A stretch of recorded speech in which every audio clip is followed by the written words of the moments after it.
Assalamualaikum people. Barakallahu May Allah bless your life, your life.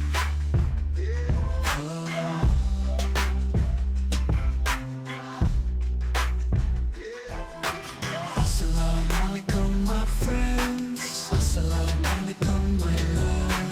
Assalamualaikum dear folks. Allah bless you. Allah bless us. Pray for your help to Allah. I will pray for your help to Allah. I will pray for peace and love. Allah will bless you. Allah will bless you.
Bismillahirrahmanirrahim.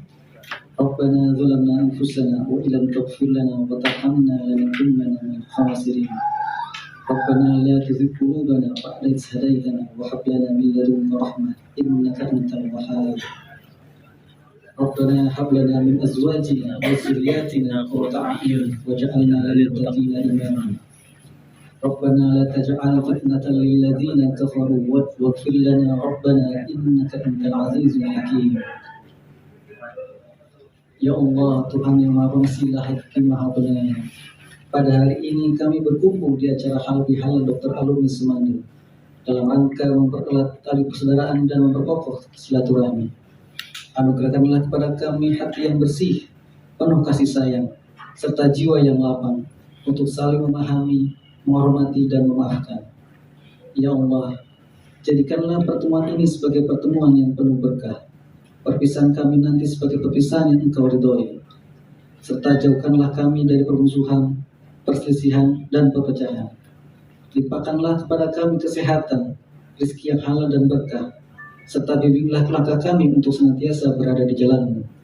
Ampunilah dosa-dosa kami, dosa kedua orang tua kami, serta dosa guru-guru dan orang-orang yang telah berjasa dalam kehidupan kami. Ya Allah, satukanlah hati kami dalam kebaikan. Kuatkanlah ikatan persaudaraan kami dalam iman dan takwa kepada-Mu. Ya Allah, ya Rabbana, sempurnakanlah segala permohonan dan doa kami. Kabulkanlah segala hajat dan harapan kami, dan jadikanlah pertemuan ini penuh keberkahan serta keridhaan-Mu. Jika ada dari ucapan dan perbuatan kami yang kurang berkenan di sisi-Mu, ampunilah kami ya Allah. Ya Allah, ya Rabbana, teguhkanlah hati kami untuk terus berada di jalan-Mu, dan berikanlah kami kekuatan untuk selalu berbuat kebaikan. Ya Allah, Engkau Maha mendengar, Maha mengabulkan doa. terimalah doa kami. Rabbana taqabbal minna innaka antas samiul alim wa tub 'alaina innaka antat tawwabur rahim. Rabbana atina fid dunya hasanah wa fil akhirati hasanah wa qina adzabannar. Walhamdulillahi rabbil alamin.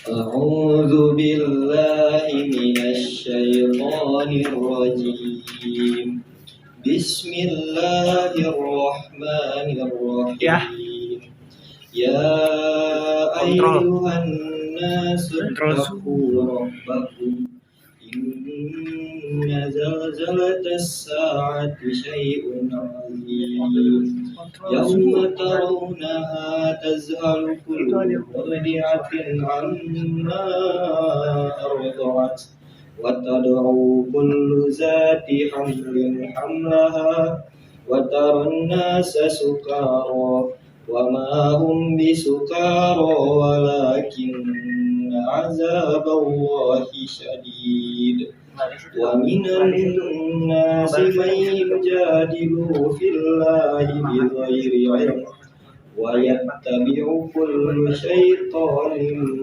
مريد كتب عليه أنه من تولاه فأنه يضله ويهديه إلى عذاب السعير يا أيها الناس إن كنتم في ريب من البعث فإنا خلقناكم من تراب ثم من نطفة ثم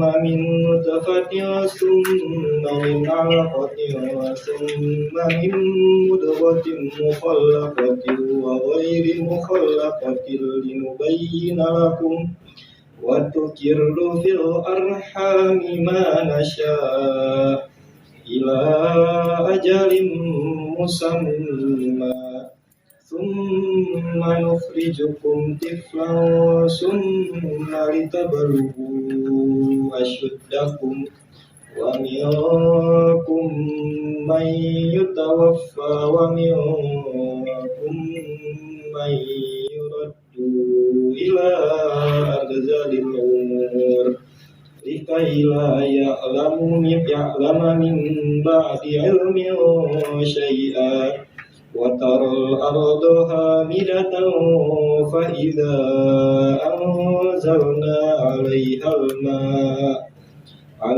الماء اهتزت وربت وأنبتنا من كل زوج بهيج صدق الله العظيم.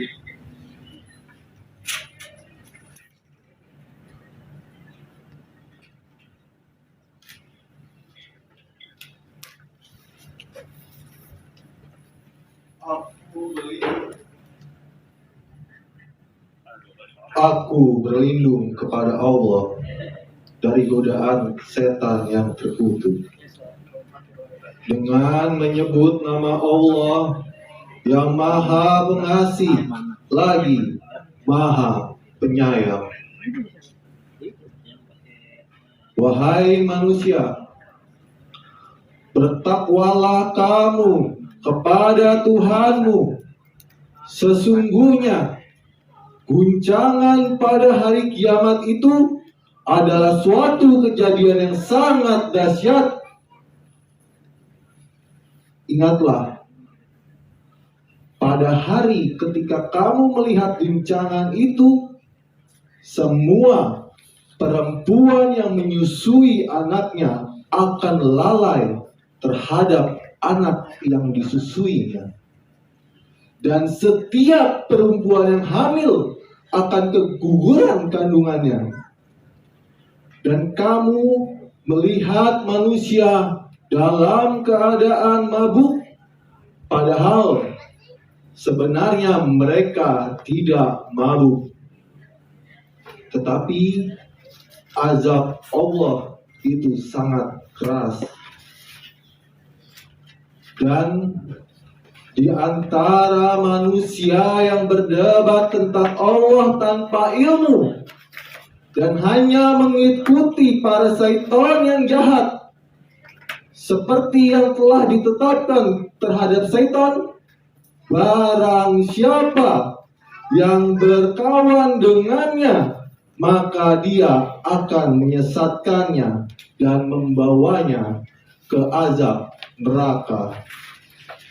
Wahai manusia,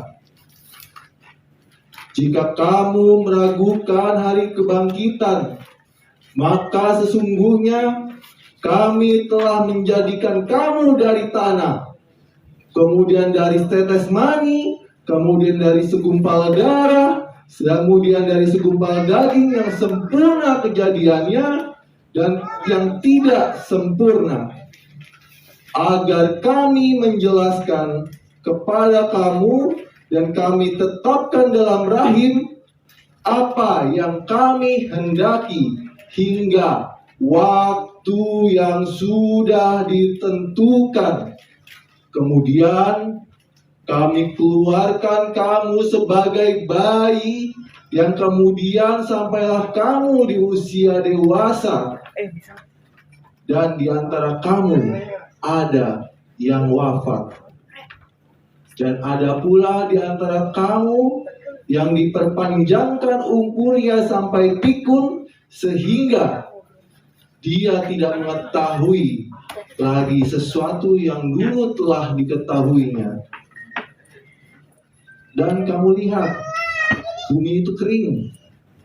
Kemudian apabila kami telah turunkan hujan di atasnya, hiduplah bumi itu menjadi subur, serta menumbuhkan berbagai jenis pasangan tumbuhan yang indah. Maha benar Allah dengan segala firman-Nya. Juga pada kesempatan ini kami ingin memberikan sesuatu yang nilai tambah di selain itu kepada kakak-kakak yang menghadiri, baik secara offline di sini maupun secara online melalui link Zoom maupun Das TV YouTube. Jadi selain halal bihalal silaturahmi, kami ingin mencoba menambah hasanah wawasan kita mengenai hal yang mungkin bersinggungan dengan pekerjaan kita sehari-hari, mengenai layanan pengobatan yang terbaru yaitu stem cell, di mana stem cell ini sedang meningkat penggunaannya, sehingga kita akan berusaha mengenalkan ini, berusaha lebih mengekspos ini, dan juga tentu saja kita lihat apakah ini halal atau tidak. Jadi namanya juga halal bihalal semuanya, kita lihat halal enggaknya.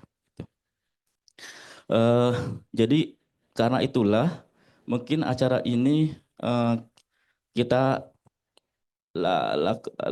kita selenggarakan agak agak panjang. Mohon maaf kakak-kakak semua, dari jam 8, jam 9 kita mulai, mungkin kalau sesuai rundown itu kita tutup jam 2, dilanjutkan dengan tour the lab di lab-lab di Prodia dan Prodia Stem Cell, sehingga mungkin sampai sore halal bihalal ini kalau kita ikuti seluruhnya baru selesai. Jadi mungkin ini adalah halal bihalal terlama dalam sejarah perhalal bihalalan yang ada di Indonesia. Dari pagi sampai sore, jadi masuk rekor muri mungkin. Dan juga kita bersyukur peserta kita yang daftar pada halal bihalal ini di anggota Dr. Angga Lumi Santel juga cukup signifikan jumlahnya, 128 itu adalah jumlah terbanyak yang mungkin dalam sejarah halal bihalal yang bisa mengisi pendaftaran. Kami sangat senang sekali, walaupun sebagian mungkin belum datang dan sebagian juga mengikuti secara online. Mungkin itu yang bisa saya sampaikan. Terima kasih. Terakhir saya ingin mengucapkan terima kasih kepada para panitia yang sudah luar biasa bekerja dari awal sampai akhir mensukseskan acara ini. Atas diri parahnya saya ucapkan terima kasih. Semoga menjadi ladang amal ibadah untuk teman-teman panitia semua. Semoga bisa menjadi panitia lagi di kesempatan berikutnya. Itu saja, mungkin terima kasih atas kehadirannya. Mohon maaf kalau ada kekurangan. Assalamualaikum warahmatullahi wabarakatuh. Baik, terima kasih. Assalamualaikum warahmatullahi wabarakatuh. Ini ketua panitia kita ini memang luar biasa. Saya harus ngedit pidato saya jadinya nih ya. Jadi yang segepok ini jadi berkurang banyak. Jadi efisien banget nih udah diborong sama ketua panitia. Jadi Mas Suryo ini ketemu, beliau ini sangat rajin ikut acara DAS, tapi nggak pernah bunyi gitu. Nah pada saat ini cerita di depan dulu dikit ya. Tapi sebenarnya buka dulu deh, biar resmi gitu ya. Assalamualaikum warahmatullahi wabarakatuh. Alhamdulillahirabbil alamin. Assalatu wassalamu ala anbiya'i wal mursalin nabiyina Muhammadin wa ala alihi washabbihi ajmain. Amma ba'du. Pertama-tama saya ucapkan selamat datang. Ini harus resmi dulu ya. Selamat datang kepada para tamu undangan. Mungkin yang paling senior di sini Mbak Tuti ya. Tadi sudah disebutkan, sudah dijelaskan oleh ketua panitia, jadi saya tinggal men-highlight sedikit saja. Yang saya hormati teman-teman dari komunitas yang sudah menyiapkan waktu. Ini dua teman-teman kita nih dari bowling sama dari sadel ya. Jadi yang lain mungkin dalam perjalanan, semoga bisa sampai segera sebelum acara selesai. Kemudian yang saya hormati narasumber Bang Farid ya. Kita manggilnya Kang Farid ya, ada di Jogja. Mudah-mudahan ikut dengar. Dari awal beliau sudah ingin hadir, kemudian karena saking sibuknya jadi peserta, akhirnya jadi pembicara, akhirnya jadi trainer. Makanya akhirnya nggak bisa hadir. Kemudian kepada narasumber kedua, Dr. Abdul A'la Al-Maududi, spesialis paru, MA, MSI, MPD, Al-Hafiz ya. Terima kasih sudah hadir untuk memberikan tausiah mengenai stem cell dari perspektif Islam. Dan yang saya cintai seluruh anggota DAS, baik yang ada di offline maupun yang online ya. Jadi ini memang canggih ya, panitia sekarang ini semua aspek dikumpulkan. Jadi mulai dari online, offline, keluarga ya tadi dibilang kan, bahwa adiknya, anaknya, teman-temannya seangkatan 99 ini luar biasa ya. Ini sponsornya dari 99 semua nih. Luar biasa, tepuk tangan dulu ya. Ini luar biasa ya, jadi ternyata saya bersyukur bisa berkumpul dengan teman-teman dari DAS, ternyata semua ini potensial. Cuman nggak digabungkan, nggak dijahit jadi satu pakaian yang bagus. Dari awal saya bilang bahwa saya waktu itu dijeblosin sama Mas Radit, sama Bang Acing untuk jadi ketua. Saya bilang, ya udah saya ini jadi penjahit aja deh. Kayaknya bahannya udah bagus-bagus nih. Tinggal jahitin satu jadi barang, pakaian yang bisa bermanfaat untuk yang memakai gitu. Jadi siapapun yang pakai DAS ini nanti akan bisa bermanfaat, atau siapapun yang memimpin, siapapun yang ikut di dalamnya minimal akan bermanfaat untuk anggotanya, untuk masyarakat dan juga untuk alma mater. Dan alhamdulillah sekalian cerita nih, kita udah 4 tahun nih ya, hampir 4 tahun masa kepengurusan hampir selesai nih, yang 2021, 2024, 2025. Jadi 4 tahun hampir selesai. Berarti tidak terasa 3 kali kita sudah mengadakan halal bihalal, mulai di rumah di tempatnya Mbak Sari di Wardah, kemudian yang kedua di Semandel ya, sama MC-nya ini juga nih, dan yang ketiga di sini. Dan kita selalu mengadakan acara di CCP dengan selain halal bihalal juga ada bekal-bekal yang sifatnya pertama keilmuan ya. Waktu itu mengenai keberhasilan dari Mbak Tuti nih sebagai owner satu rumah sakit, kemudian Mbak Huda di sini juga ada hadir, mungkin Mbak Huda ya, rumah sakit HGA. Nah itu ada Mbak Huda tuh, selamat datang Mbak. Ya beliau selalu konsisten karena beliau ingat waktu zaman susah ya Mbak Huda ya, nggak ada apa namanya APD, pakai jas hujan dikirimin APD sama DAS.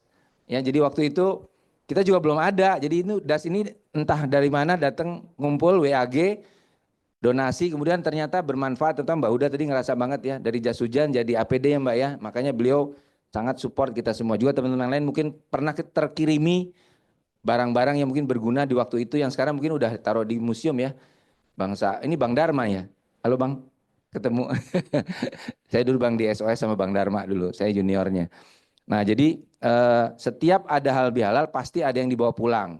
Yang pertama tentang keberhasilan bagaimana kita di halal bihalal pertama, keberhasilan bagaimana mendirikan satu rumah sakit. Mbak Tuti bilang pokoknya harus dengan hati, dengan ikhlas ya. Jadi rumah sakit itu rasanya adem gitu, bukan soal bisnis saja.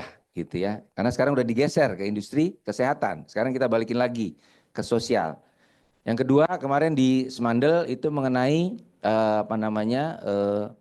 dari Prof. Erni ya waktu itu mengenai penyakit infeksi ya, dan itu juga sangat bermanfaat. Nah sekarang ini mengenai stem cell. Alhamdulillah setiap kegiatan kita bermanfaat untuk anggota, untuk alma mater dan juga untuk masyarakat kelak.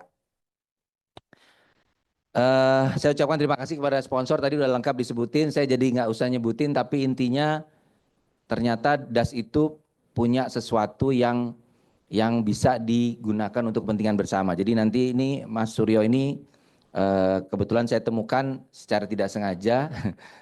Kemudian saya dapat bisikan supaya ngajak Mas Suryo jadi panitia, ternyata beliau mau. Alhamdulillah ngajak teman-temannya yang gerbongnya 99. Jadi sampai acaranya di tempat ini juga berkat bantuan teman-teman lain. Jadi ada yang Direktur Fatmawati ngingetin sama Prodia agar dibantu, akhirnya jadi. Jadi DAS itu modalnya dengkul, tapi pakai dengkul orang. Jadi alhamdulillah kita modal duitnya nol. Sampai sekarang ada aja rezeki ya. Jadi dan saya menerapkan bahwa kita adalah dokter harus punya sesuatu yang diberikan kepada DAS. Jadi bukan cuma berharap apa yang bisa didapatkan dari DAS. Kita pernah menvaksin 1.600 orang ya di SMA 8 waktu itu. Kemudian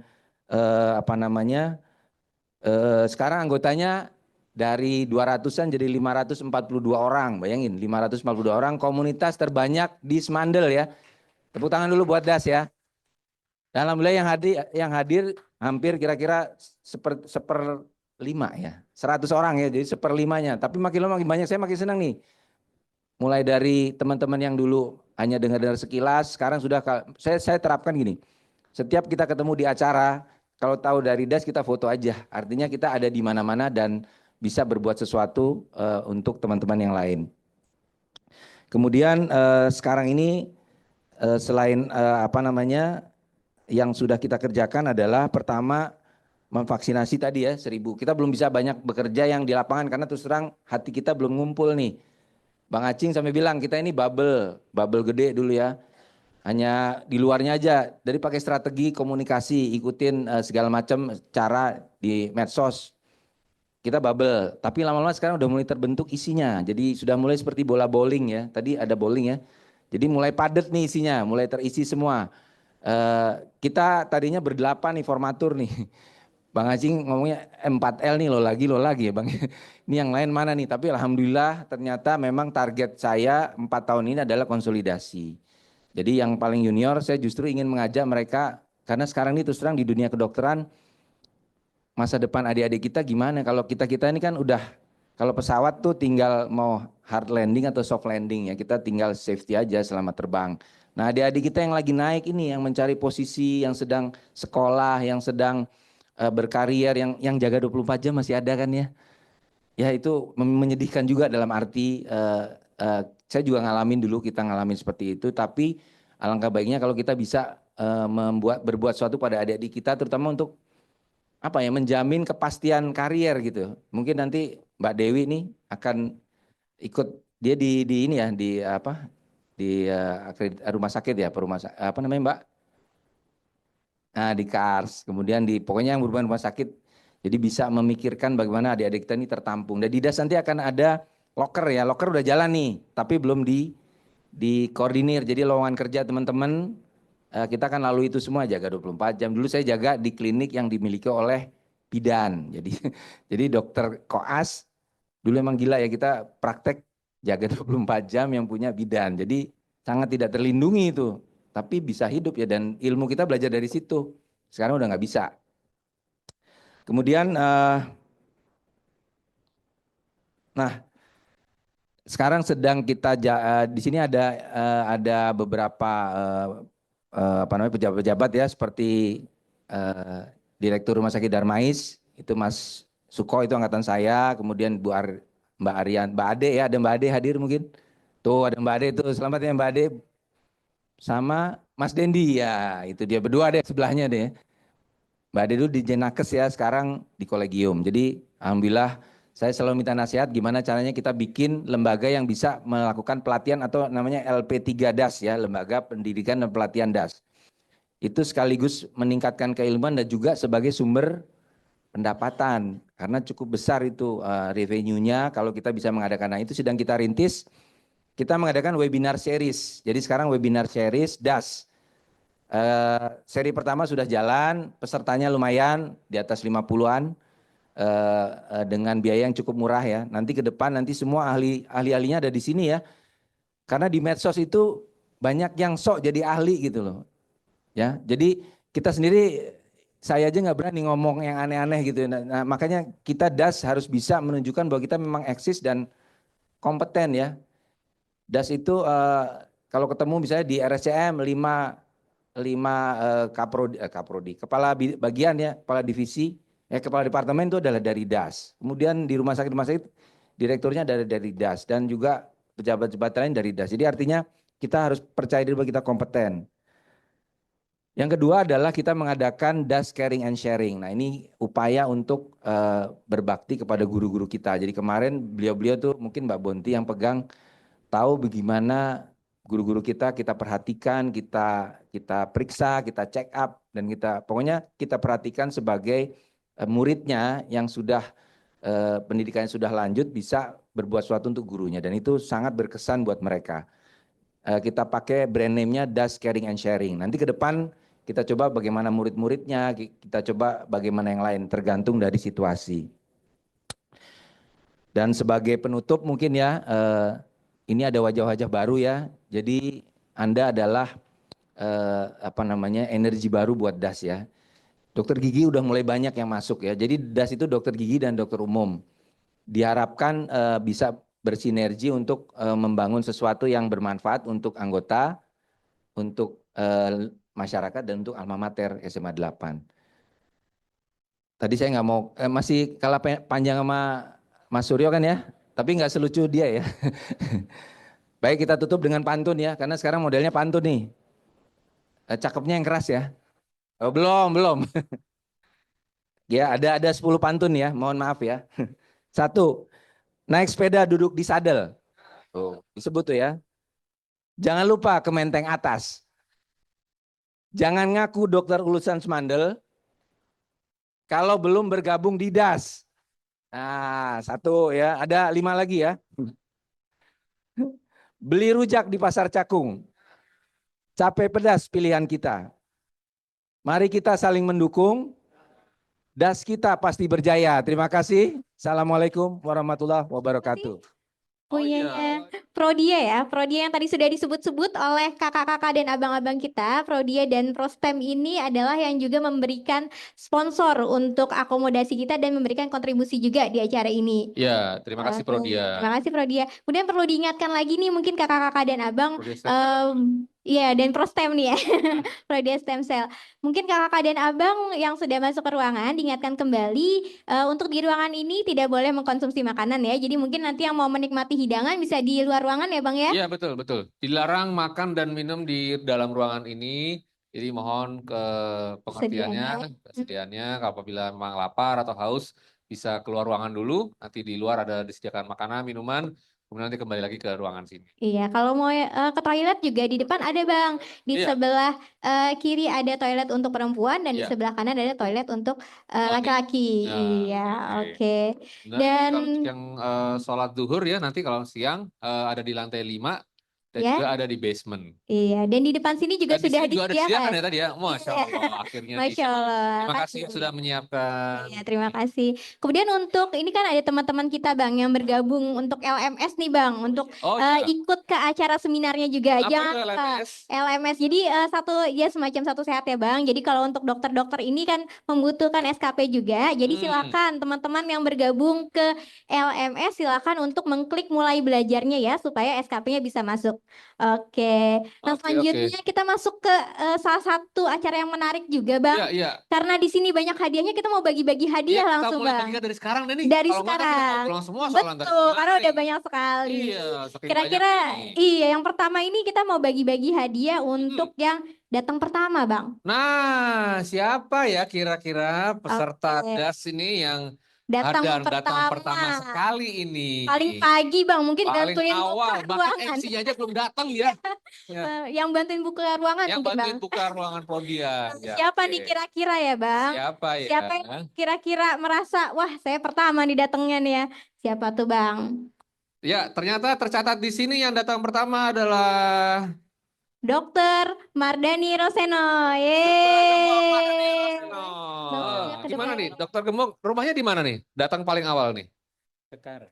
Oh, Cengkareng. Oh, ternyata naik pesawat ke sini. Di tenda di depan situ. Oh, kirain naik pesawat ke sini makanya datang paling awal nih. Wah, luar biasa, dari Cengkareng aja datang paling awal. Silakan Dokter Suryo. Oke, tepuk Ya. tangan semuanya. Oke. Ini hadiah diberikan oleh siapa nih? Oleh ketua panitia. Ketua maksudnya hadiahnya apa? Sponsor. Dari Wardah nih, dari Wardah, berarti dari Paragon. Paragon Corporation Betul. ya. Oke. Terima kasih Paragon. Iya. Terima kasih Dokter Gembong.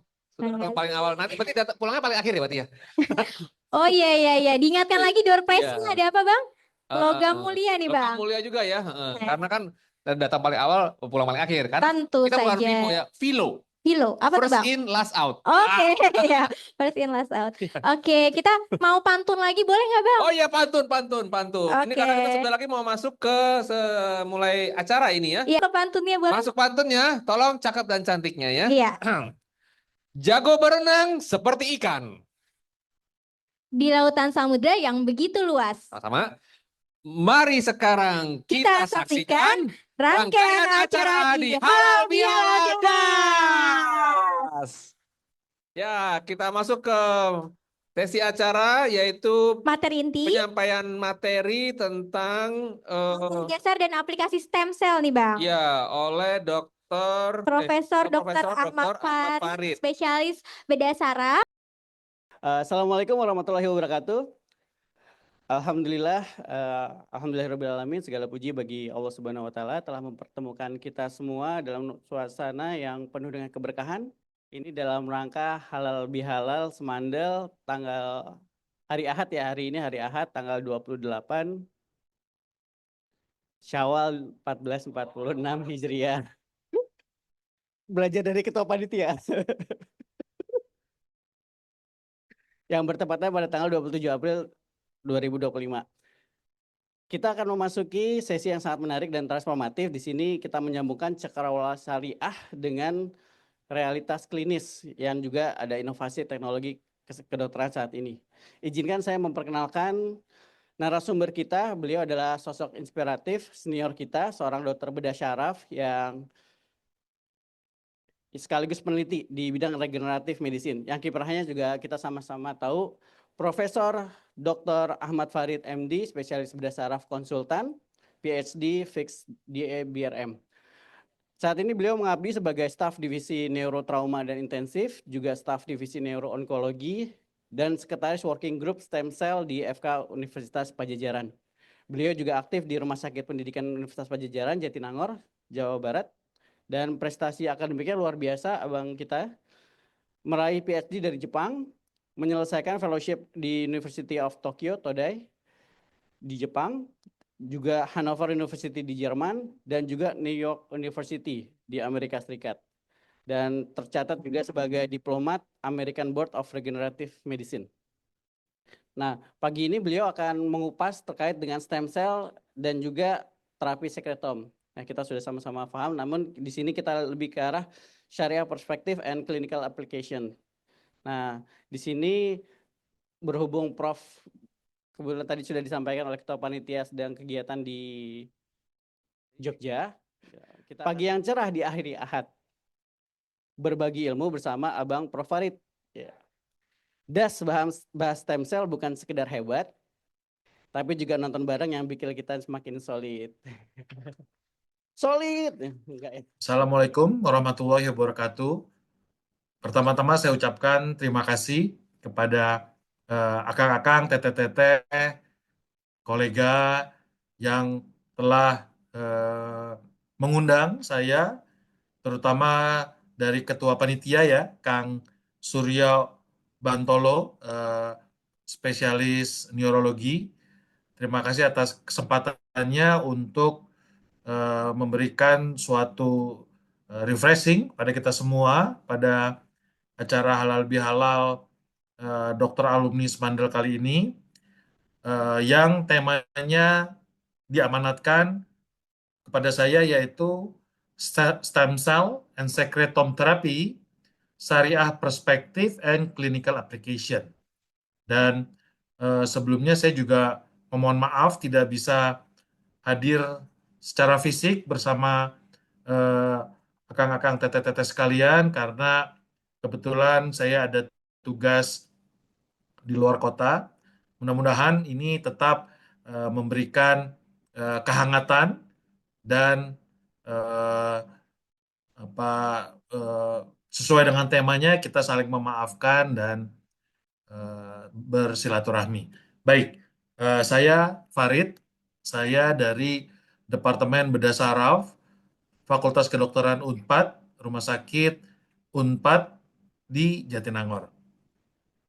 Ya, saya kebetulan memang berkecimpung, memiliki interest begitu ya di regenerative medicine ya, yang kita tahu ini merupakan salah satu tools gitu ya, terutama bagi kami di bidang keseminatan bedah, yang bila pasien-pasien kita tidak ada alternatif lagi untuk dilakukan tindakan pembedahan, kita masih memiliki terapi alternatif, terutama pendekatan terbaru yaitu terapi sel. Nah, ini saya akan membawakan beberapa referensi terkait syariah.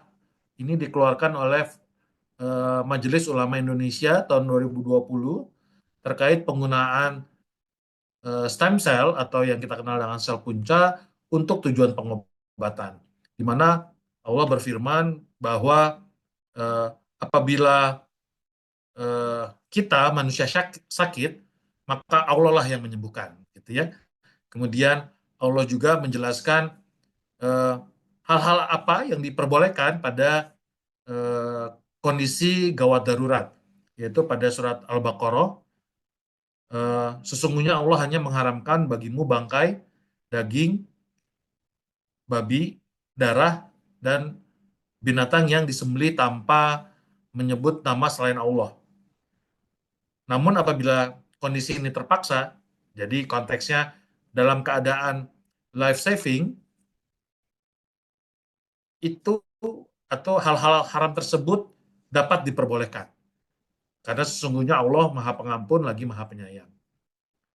Dan pada surat Al-An'am disebutkan bahwa sesungguhnya Allah telah menjelaskan kepada kamu apa yang diharamkan atasmu, kecuali yang terpaksa kamu memakannya. Jadi pada kondisi darurat gitu ya, yang harus kita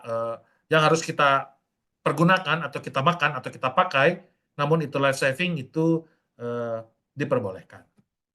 Kemudian pada beberapa hadis Nabi besar Muhammad SAW ini dari Abu Hurairah, bahwa sesungguhnya Allah tidak menurunkan suatu penyakit kecuali menurunkan pula obatnya. Riwayat Al-Bukhari. Dan berobatlah karena Allah tidak menjadikan penyakit kecuali menjadikan pula obatnya.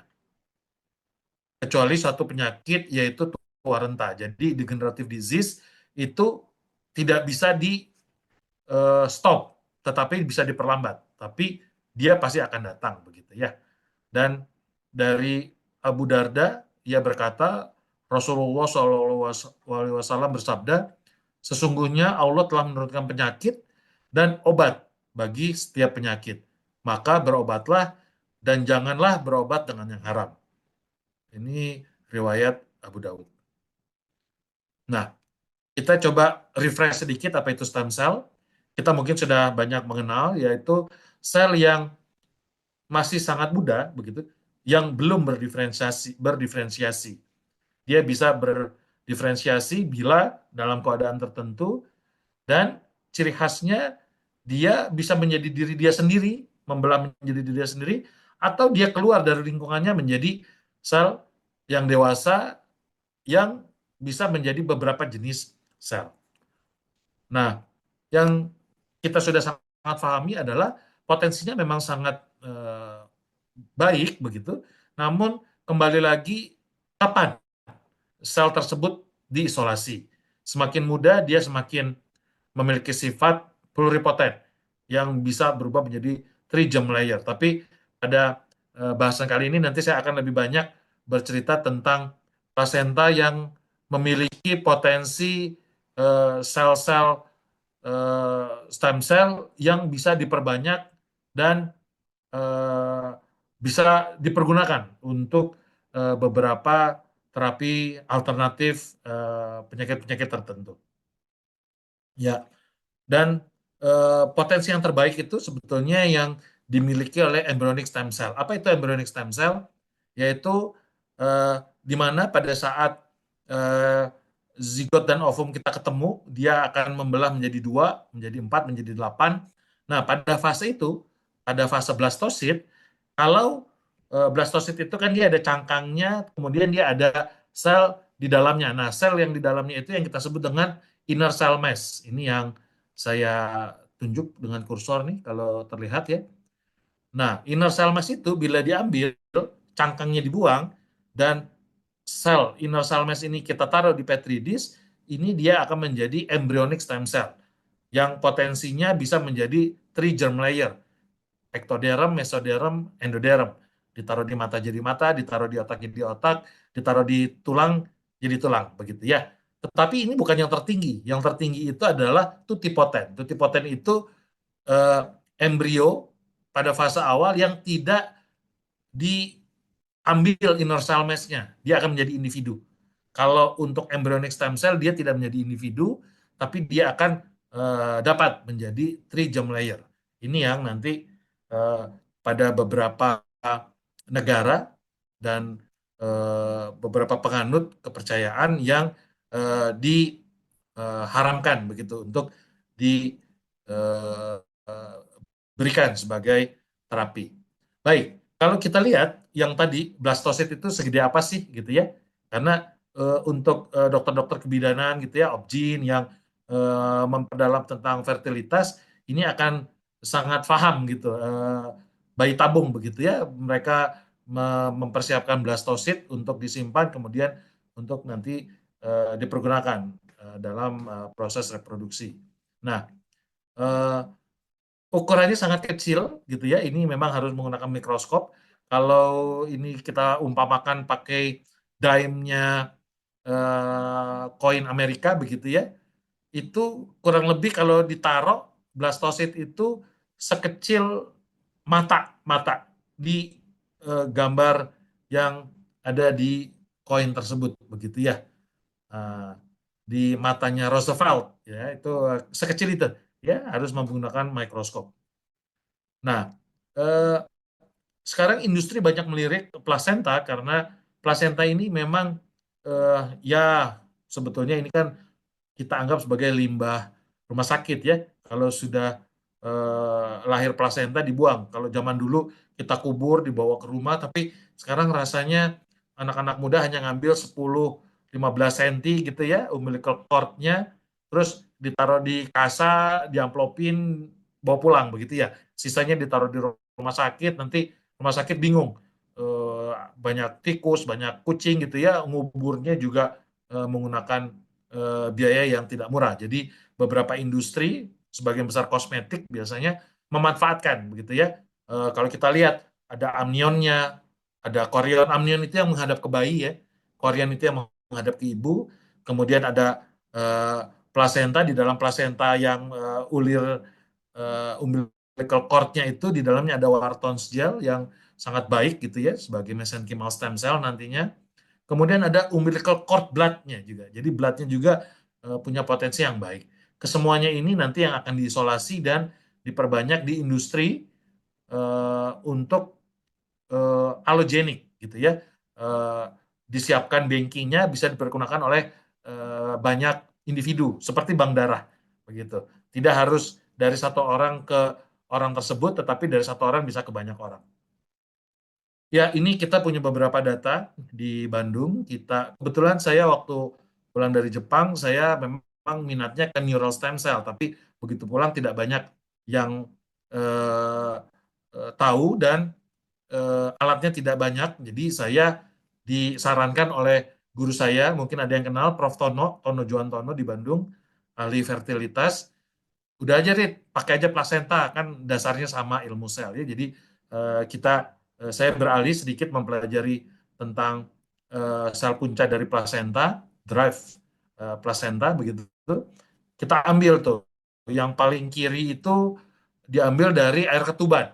Jadi air ketuban itu ternyata kalau kita endapin di bawahnya ada butir-butir sel juga, dia lepas dari amnion gitu. Yang amnion, kan amnion itu dia ada baseline-nya, ada matriksnya, ada selnya, ada epitelnya. Pada beberapa saat dia akan lepas juga gitu, tercampur dalam air ketuban. Kemudian yang di tengah ini membrannya, kemudian kita isolasi dari beberapa spesimen. Nah, kemudian kita menggunakan marker-marker tertentu untuk memastikan bahwa ini memang mesenchymal stem cell yang cirinya dia menempel pada dasar Petri dish dan dia memiliki beberapa karakteristik cluster differentiation. Itu apa ya? Ciri dari protein yang dia bawa. Kemudian kalau kita lepas tanpa growth factor, dia nanti berubah menjadi tiga jaringan, yaitu yang paling bawah itu yang coklat itu jadi sel tulang kondrosit, jadi sel tulang osteosit, kemudian biru jadi sel kondrosit, sel tulang lunak begitu ya, tulang kondrosit. Kemudian yang paling kanan bawah akan menjadi sel lemak. Kalau itu kita bisa buktikan berarti ini adalah mesenchymal yang kita isolasi. Nah, dari pertumbuhannya ternyata doubling time-nya juga sangat baik, begitu ya. Kalau kita lihat itu yang kuning itu yang kita ambil dari air ketuban, yang merah itu dari amnion membran, jadi membrannya kita cacah-cacah begitu. Kemudian yang biru Wharton's gel. Wharton's gel itu si jaringan pengisi yang mengisi dari umbilical cord blood. Karena umbilical cord, karena di dalamnya kan ada vena arteri ya, dan ada seperti jelly gitu, seperti agar-agar yang meliputinya. Nah, ternyata yang paling bagus itu yang kita isolasi dari air ketuban. Jadi zaman dulu orang berpikir, oh gimana kalau kita ambil aja air ketubannya ya untuk kemudian kita isolasi. Namun tekniknya sulit begitu ya, karena kan kita ya kalau pecah ketuban kan kita biasanya sulit ya menampungnya begitu ya. Jadi sampai saat ini yang paling banyak dipergunakan di industri adalah yang Wharton's gel, karena walaupun secara doubling time-nya tidak sebaik cairan ketuban, tetapi dia paling mudah didapat dan paling mudah diisolasi. Kalau amniotic membran amnion, biasanya lembaran-lembarannya kita pakai untuk jaringan-jaringan penyembuhan luka gitu ya, untuk penutupan luka bakar, diabetes gitu ya, itu kita banyak pergunakan dengan membran amnion. Oke, ini tadi penjelasannya mengapa industri sangat melirik placenta derived stem cell. Namun sumber selain placenta ada, gitu ya, paling kanan ada dari bone marrow, dari adipose tissue, begitu ya, lipoaspirate, begitu. Kemudian dari pupa gigi, gitu ya, itu juga bisa. Tetapi industri mencarinya yang mudah dan masif, bisa banyak. Kalau yang mesenchymal yang lain biasanya untuk autolog dari dia untuk dia. Kalau yang placenta derived stem cell karena dibuang-buang gitu ya di rumah sakit ibu anak misalnya, mereka mau nampung tuh, dan itu mereka akan isolasi dan perbanyak ya untuk banking. Nah, kalau kita ngomong stem cell itu kan selnya ya, selnya. Tetapi saat stem cell itu dikultur, dia juga mengeluarkan mengeluarkan zat-zat yang baik begitu. Istilahnya kalau dia orang, dia mengeluarkan keringat begitu. Nah, keringat yang tercampur di dalam medium pertumbuhannya itu kita sebut dengan sekretnya begitu ya. Bukan sel, tapi dia produk metabolik dari sel begitu. Kalau saya umpamakan, kalau kita makan bakso, Nah, baksonya itu stem cell. Kuah baksonya itu sekretome. Kalau kita seruput kuah bakso, kita nggak makan bakso, tapi rasa bakso begitu kuahnya. Ya, jadi dia tetap baik dan komponen di dalamnya banyak. Jadi sekretome itu besarnya, tapi kalau kita isolasi lagi, kita spin, nanti dia akan ada bagian-bagian lagi lain. Itu yang kita kenal dengan eksosom, mikrofisikal gitu ya, protein gitu ya. Itu adalah bagian dari eksosom dan eksosom ini juga nanti dikeluarkan di undang-undang. Jadi terapi sel secara besar itu terdiri dari sel, stem cell, dan metabolit. Nah, metabolit itu yang merupakan sekretom pada pelaksanaannya. Oke, kita lanjutkan bahwa para pemikir Islam gitu akhirnya beristihad gitu ya, berpikir semaksimal mungkin dan untuk menetapkan hukum-hukum gitu ya terkait penggunaan stem cell dan ini dimunculkan pada simposium nasional di Yordania 2011 yang menyatakan bahwa stem cell yang berasal dari darah tali pusat atau plasenta berdasarkan dari penelitian ilmiah yang didapatkan terdapat manfaat ya, baik dia disimpan yang nanti akan dipergunakan kembali. Jadi banking kemudian nanti diisolasi processing unit. Bila diperoleh secara legal begitu ya, bukan hasil mencuri atau tanpa izin gitu, diperbolehkan begitu ya, dari yang punya atau dari orang tuanya yang terbukti dari penelitian bermanfaat dalam pengobatan ya, sepanjang hasil isolasi sel tersebut tidak mengakibatkan kerusakan atau resiko yang membahayakan baik yang diambil maupun yang diberikan begitu ya. Dan kita akan melihat manfaat dari pemberian terapi itu karena pada prinsipnya plasenta itu kan yang keluar dari yang bersama janin keluarnya itu biasanya setelah dilahirkan dibuang begitu. Jadi kalau dia pemikirannya dimanfaatkan dan punya potensi menyembuhkan itu menjadi baik begitu. Kemudian dari Dr. Badriah juga di Universitas Ibnu Suud di Fakultas Syariah mengeluarkan buku ini yang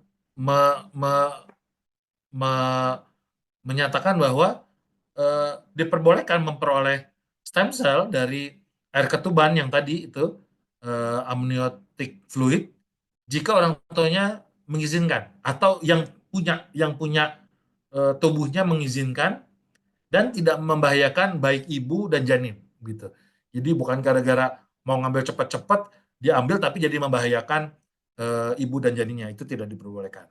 Dan bila ada janin yang gugur spontan gitu, karena janin yang gugur spontan jaringan stem cell masih banyak di dalamnya ya, proses pembelahan itu diperbolehkan bila memang sesuai dengan indikasi medis begitu ya, terjadi abortus spontan atau abortus atas indikasi medis yang jaringannya tersebut diizinkan untuk dimanfaatkan. Karena untuk beberapa center di Eropa Utara, ya, Scandinavian, untuk kasus-kasus Parkinson, Alzheimer, mereka menggunakan stem cell yang berasal dari janin yang lahir abortus, begitu ya. Karena memang spesifik yang diambil otaknya, yang di dalam otaknya sendiri masih mengandung stem cell dalam jumlah banyak, begitu. Jadi ini menurut beberapa pemikir Islam masih diperbolehkan kalau memang hal-hal tersebut sesuai dengan yang dituliskan dan mengikuti syariat syariahnya begitu. Nah, Dewan Fikih Islam dari Liga Muslim Sedunia bersidang begitu ya di tahun 2003 tentang sumber transplantasi stem cell. Dan mereka merekomendasikan hal-hal sebagai berikut. Ini hasil keputusannya ya. Pertama, stem cell diperbolehkan untuk ditumbuhkan dan digunakan untuk tujuan pengobatan atau penelitian yang sumbernya diperoleh secara syara gitu ya, secara syariah. Apa itu? Sel orang dewasa yang diizinkan oleh yang memiliki tubuhnya, begitu, dan tidak membahayakan pada saat pengambilan. Kemudian sel anak-anak juga bisa bila diizinkan oleh walinya dan tidak merugikan si anaknya yang diambil.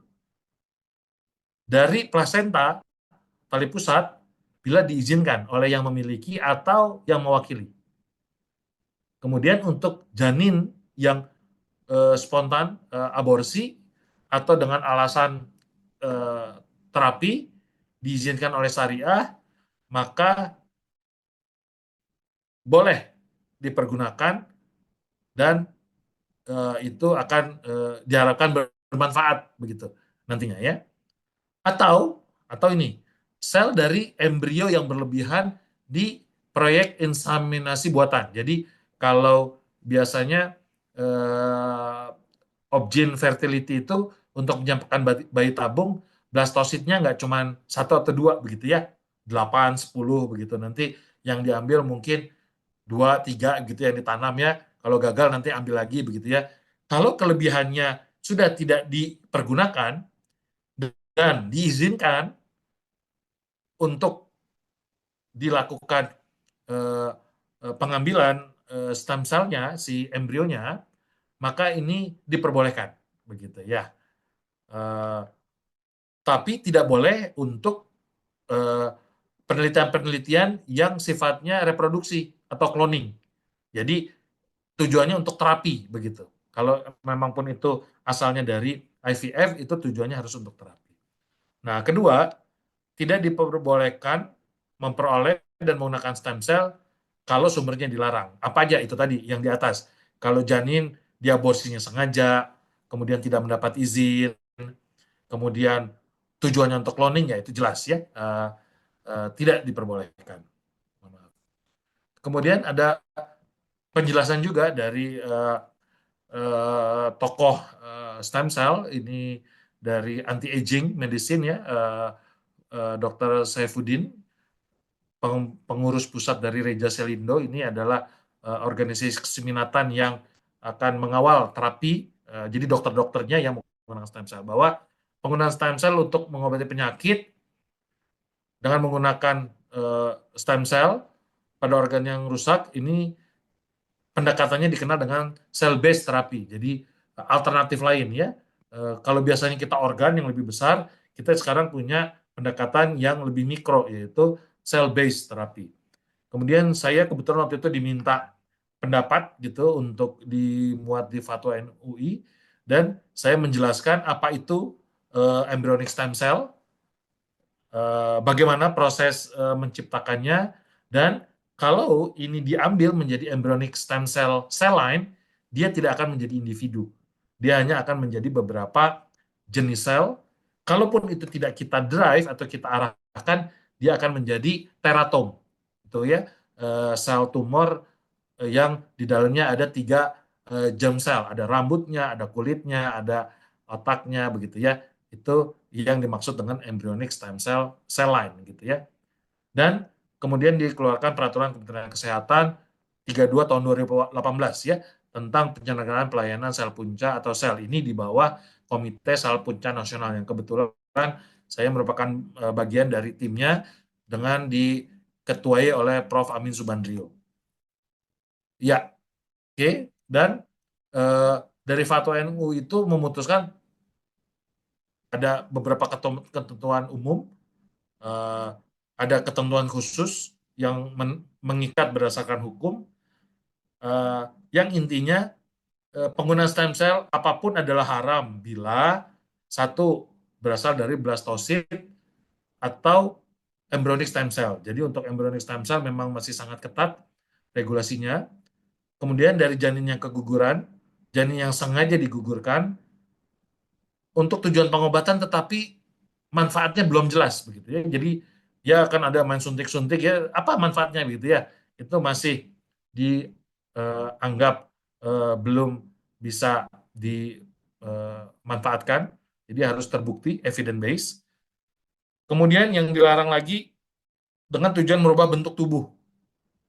Ya, yang kosmetik yang benar-benar berbeda dari pembentukannya, misal gitu ya, kalau saya ini agak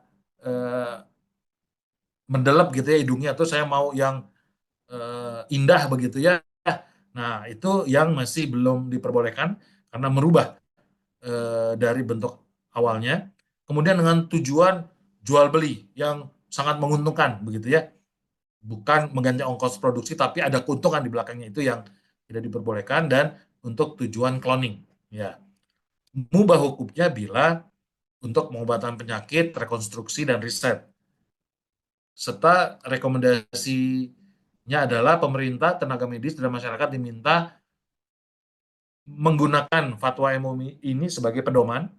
Kemudian pemerintah wajib mengawasi dengan ketat pihak-pihak penyedia ya. Jadi yang memproduksi stem cell itu yang harus diawasi, karena processing unit itu yang kita anggap tanda kutip halal itu yang tersertifikasi CPOB dan belum banyak, baru ada 3 atau 4 di Indonesia. Selebihnya pasti tidak direkomendasikan karena belum sesuai dengan standar yang ditentukan oleh BPOM menggunakan CPOB.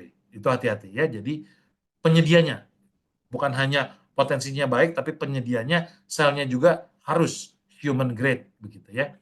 Dan tenaga medis harus selalu mempertimbangkan aspek-aspek tadi yang dimunculkan syar'i gitu ya pada rekomendasi MUI untuk semua tindakan medisnya ya. Dan ini pembentukan Komite Sel Pucca Nasional tahun 2021, saya kebetulan diminta untuk memimpin subkomite 2 tentang standar layanan dan siapa yang boleh begitu ya, kompetensinya begitu. Jadi standarnya sekarang kita baru keluar yang pertama itu untuk ortopedi, mudah-mudahan menyusul untuk bedah plastik, selanjutnya bedah saraf dan saraf gitu ya, neurolog. Ya, ini adalah yang sudah dikeluarkan ya, Permenkes untuk ortopedi, ini yang sudah boleh dilakukan tindakannya. Nanti ada 15 yang diklaim oleh Kolegium Ortopedi, dan nanti selanjutnya PR dari Kolegium menentukan. Dan rasanya sudah ditentukan di dalam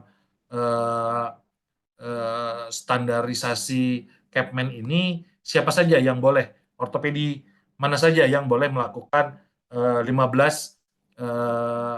penyakit yang diklaim memiliki manfaat dengan terapi stem cell ya. Ini dari bidang saya, ini draft yang saya masukin, saya juga minta 15. Ini dengan banyak evidence base-nya. Mudah-mudahan dalam jangka waktu dekat bedah saraf dan neurologi akan menyusul untuk ditetapkan oleh Kementerian Kesehatan, oleh Pak Menteri. Nah, ini kita melihat aplikasi. Ini saya munculkan yang memang kita kerjakan. Ini adalah trial untuk stroke pasien subakut. Ini kerjasama kita Bandung dengan RSPAD. RSPAD ini murid S3 saya, Dr. Kang Agus Aulia, bedah saraf. Kita memasukkan stem cell-nya direct gitu ke daerah yang sekarat setelah stroke, penumbra. Jadi kalau yang sel matinya, nekrosis di tengahnya nggak mungkin diselamatkan. Jadi kita menyelamatkan sel sekaratnya di penumbra yang dekat dengan subventricle zone yang merupakan endogenous dari neural stem cell gitu ya.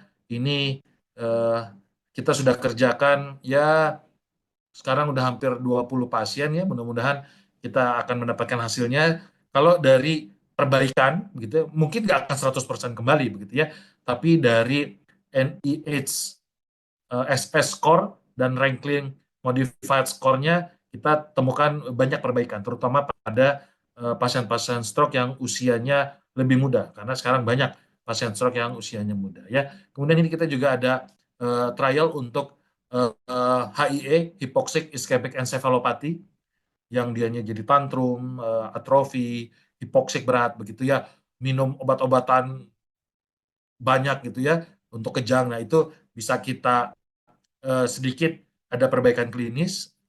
Nah ini mungkin yang agak ngetop ya, ini waktu itu tentang diffuse injury ya, orang muda digebukin karena rebutan pacar begitu ya. Ini mungkin akang-akang teteh-teteh pernah dengar ya kasusnya, ini David Ozora. Ini datang ke kita dengan kondisi yang ventilator dependent begitu ya, tidak responsif. Pada MRI-nya kita ketemukan adanya lesi, itu yang saya lingkari. Ini axonal injury-nya grade 2. Ada perdarahan di corpus callosum, di deep seated di dalam ya. Kemudian setelah terapi, hari kedua responsif, hari ketiga keempat rehabilitasi medik, hari ke-6 pulang dan kita cek MRI-nya lagi dan lesinya hilang begitu ya. Ini protokolnya kita kerjakan dan ini timeline-nya, jadi mungkin setelah 50 hari dia nggak ada respon, dibawa ke rumah sakit kita dan kita lakukan tindakan, dalam 6 hari dia keluar. Waktu dia keluarnya aja saya tahunya dari media begitu ya, udah di media, udah kemana-mana, oh udah pakai roller gitu ya, dia udah jalan bagus ya, dan kita sudah publis ya kasusnya untuk bisa semua pelajari terkait indikasi, kriteria seleksi dan bagaimana cara memberikan dosisnya. Nah, ini saya juga punya proyek murid S3 yang ini bisa play nih. Nah, dia buat kelinci lumpuh. Jadi spinal cord injury, tapi karena dia non human primate ya, setelah 4 minggu kita terapi dengan baik, dia bisa loncat lagi begitu ya. Jadi ini yang menjadi dasar stem cell pada spinal cord injury. Ini memang dimunculkan di kurikulum American Board of Regenerative Medicine, dan kita juga bersama teman-teman begitu ya, ortopedi, neurolog dari UGM melakukan clinical trial untuk spinal cord injury kronik begitu yang sudah lumpuh. Kita proyeknya juga sudah selesai, sedang publikasi, tapi saya kasih sedikit gambaran. Ini success story ya pada anak kecil, kompresi 2,5 tahun, lumpuh dia.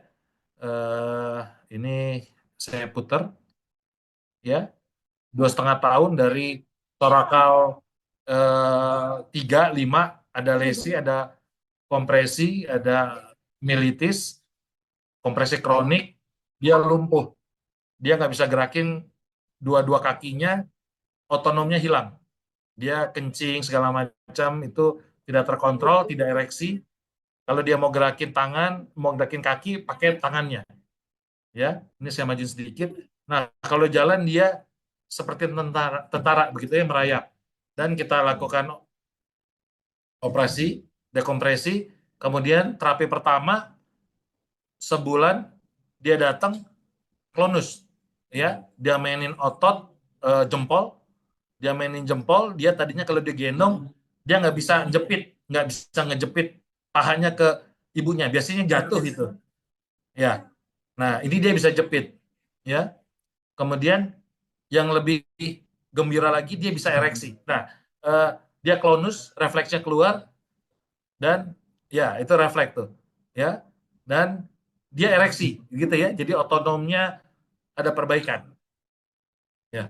Oke, ini kita lakukan 3 siklus. Sekarang pasiennya pemberian kedua dia latihan berdiri dengan rehabilitasi medik, dan pemberian ketiga sampai saat ini dia sudah berjalan, latihan berjalan. Oke, dan ini kita baru publish, keterima publikasi terkait kasus transverse myelitis dengan kompresi spinal cord injury kronik. Ya, jadi saya hanya ingin merangsang kita semua melihat yang selama ini dianggap tidak memiliki evidence base, bila kita care dengan pasien-pasien kita, maka kita harus melihat dari sisi non-treatable disease yang tidak semuanya akan kembali ke kondisi awal, namun dia setidaknya memiliki perbaikan baik dari lab, imaging maupun klinis. Dan ini adalah beberapa kolaborator yang banyak membantu kita dalam menemukan evidence baru agar pada pelaksanaannya nanti kita lebih banyak memiliki modalitas dalam terapi penyakit-penyakit yang tidak dapat disembuhkan. Baik, ini adalah tim saya di rumah sakit Unpad yang baru di Jatinangor, dan mudah-mudahan kita bisa banyak menemukan evidence lain, serta pada kali ini saya juga sekali lagi memohon maaf tidak dapat bersama akang-akang, teteh-teteh teman sekalian dalam bersilaturahmi. Mudah-mudahan lain waktu kita dapat bertemu secara langsung dan kita dapat memiliki lebih banyak kontribusi dalam memberikan edukasi kepada rekan-rekan, teman-teman, bahkan masyarakat sekitar kita. Sekali lagi terima kasih kepada Kang Suryo Bantolo dan sebagai ketua panitia, Kang Heri sebagai ketua DAS. Mudah-mudahan tidak bosan-bosan dalam perjalanannya, selalu mengingatkan dan mengundang kita bila ada event-event selanjutnya. Terima kasih. Assalamualaikum warahmatullahi wabarakatuh. Belum sempat langit Gaza mengucap damai seutuhnya. Di tengah perjanjian gencatan senjata, Israel kembali mencabik seisi kota.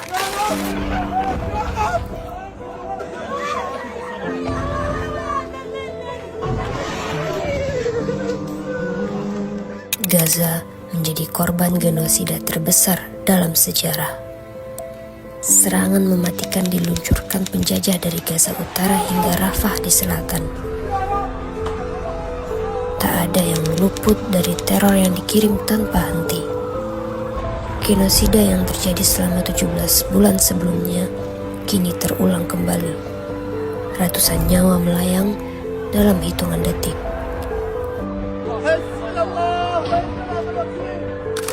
Anak-anak menjadi korban, bahkan terpenggal. Jurnalis dibakar hidup-hidup karena menyampaikan kebenaran. Dan di tengah dentuman, Gaza menjadi saksi ledakan besar hingga terjadi hujan manusia. Kejahatan Israel telah diperlihatkan sejelas matahari di siang bolong. Dunia melihat, dunia tahu, tapi dunia memilih bungkam. Jika sejelas ini pun kita masih diam, apalagi yang harus terjadi? Berapa banyak lagi nyawa yang harus dikorbankan agar hati kita tergerak?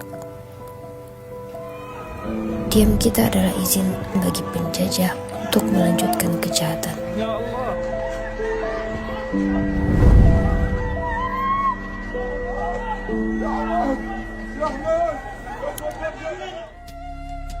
Allahumma shulli shulatan kamilatan wa sallim salaman taman ala sayyidina Muhammadin allat zitan halla bihil wukudu wa tanfariju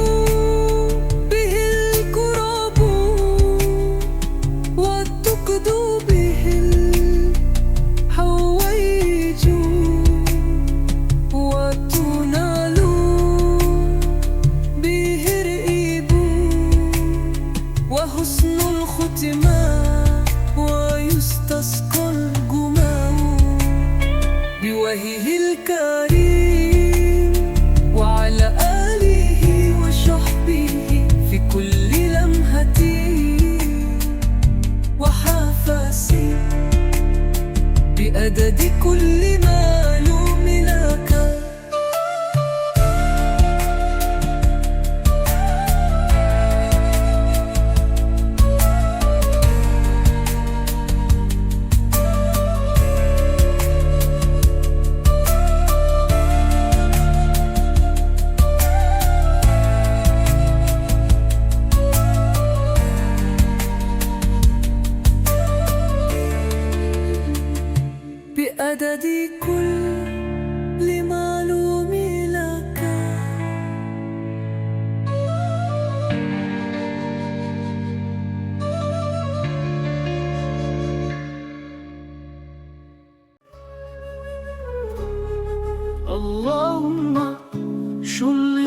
محمد وعلى آل محمد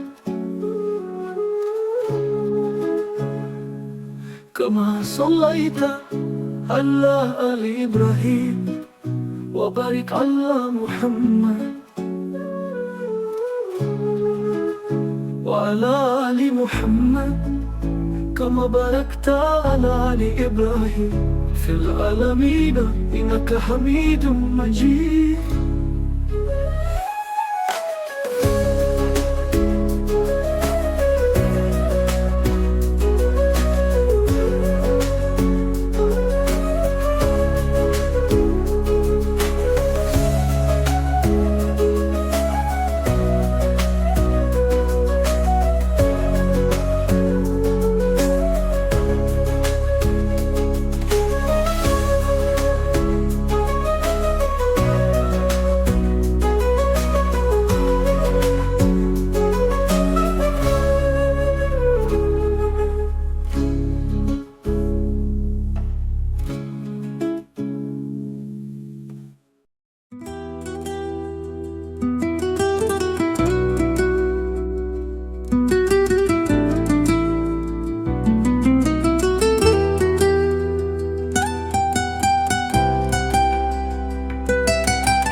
على محمد صلى الله عليه وسلم صلى الله على محمد صلى الله عليه وسلم أنت شمس أنت بدر أنت نور فوق نور أنت شمس أنت بدر أنت نور فوق نور أنت إكسير وغولي أنت مشباه شذوري يا مؤيد يا ممجد يا إنعام القلبتين صلى الله على محمد صلى الله عليه وسلم صلى الله على محمد صلى الله عليه وسلم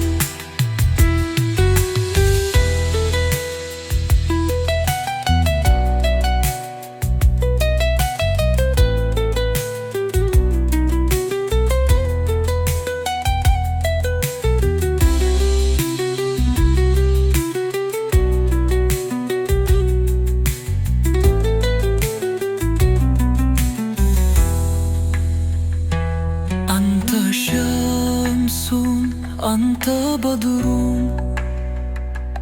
أنت نور فوق نور أنت شمس أنت بدر أنت نور فوق نور أنت إكسير وغولي أنت مشباه شذوري يا مؤيد يا ممجد يا إمام كل بلاتين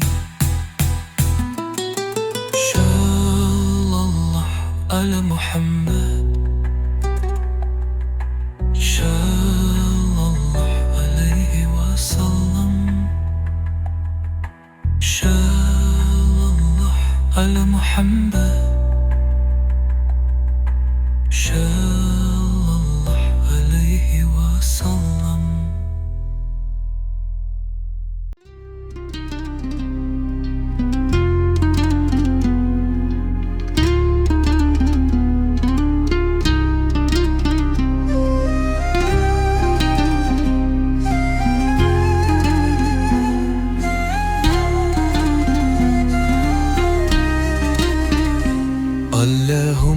صل على سيدنا محمد شلطان تنجينا بها من جميع الأحوال والآفات وتقضي لنا بها جميع الحاجات وتطهرنا بها من جميع السيئات وترفعنا بها من جميع السيئات وترفعنا بها عندك على الدرجات وتبلغنا بها أقصى الغايات من جميع الخيرات في الحياة وبعد الممات.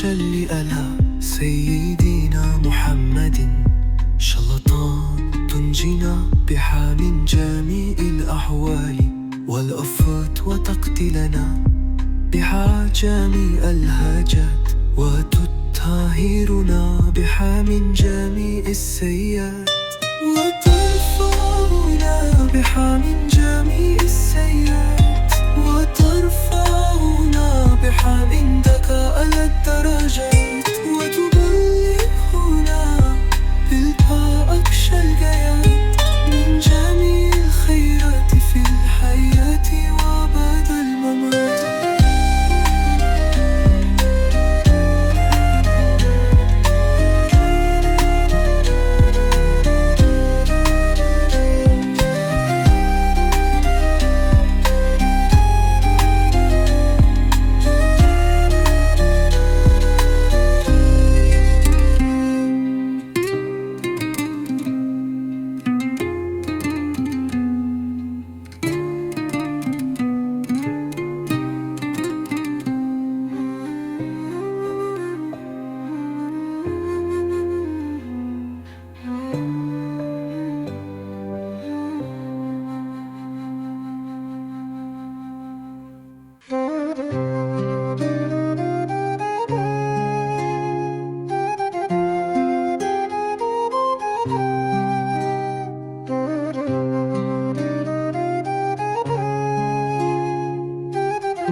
صلاة الله سلام الله على طه رسول الله صلاة الله سلام الله على ياسين حبيب الله توصلنا بسم الله وبالحادي رسول الله وكل مجاهد لله بأهل البدر يا الله.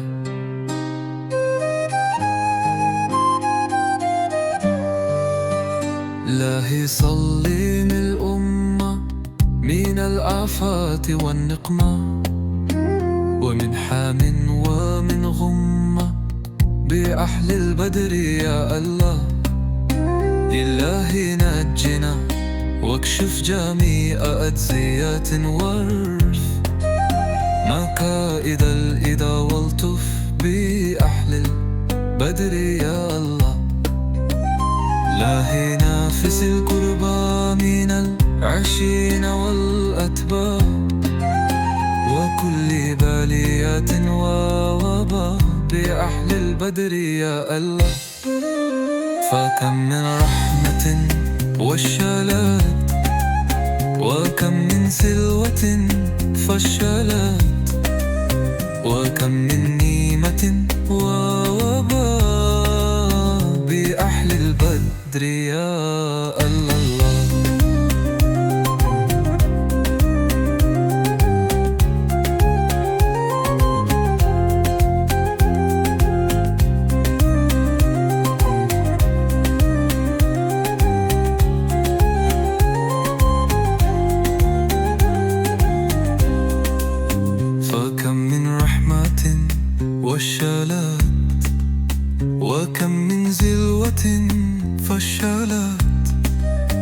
وكم من نعمة وشلات بأحلى البارية الله وكم أغنيت زل أمري وكم أوتيت دزل فكري وكم عفيت دزل وزري بأحلى البدر يا الله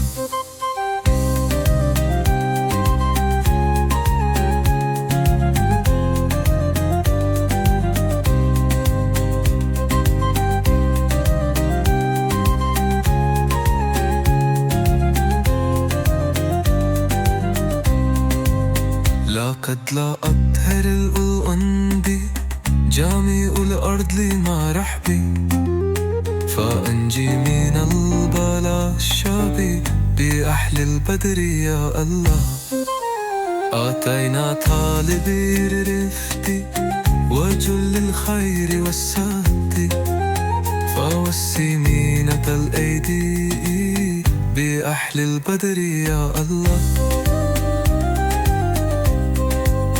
فلا ترضى باء الخيبة بل اجعل الله